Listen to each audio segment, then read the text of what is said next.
Friends, ఎలా ఉన్నారు? అందరు బాగున్నారా? ఈరోజు మేము పాల తారీఖులు చూస్తున్నాము. పాల తారీఖులు తీయాలంటే దాని కొలతలు ఏం లేదు ఫ్రెండ్స్, మీకు ఈజీ మెథడ్లో చెప్పేస్తాను. ఒక హాఫ్ కేజీ బియ్యము, 1 లీటర్ పాలు, హాఫ్ కేజీ బెల్లము, అలాగే దాని తగ్గట్టుగా మీ ఎన్ని వేసుకుంటారో అన్ని జీడిపప్పు, కిస్మిస్లు, బాదం పప్పు. తర్వాత వచ్చేసరికి ఒక హాఫ్ కేజీ బెల్లాన్ని కరగబెట్టేసాము. కరగబెట్టిన దీన్ని మొత్తం ఇందులో పోసేస్తాము.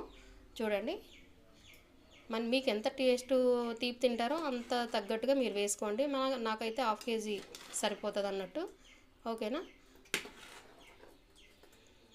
చూడండి ఫ్రెండ్స్, అయిపోయిన తర్వాత నెక్స్ట్ ఈ జీడిపప్పు, కిస్మిస్లు కూడా వేసేసుకోవాలి. అయిపోయింది. ఓకేనా ఫ్రెండ్స్? పాల తారీఖులు అంటే ఎవరికి ఇష్టం ఉండదు ఫ్రెండ్స్.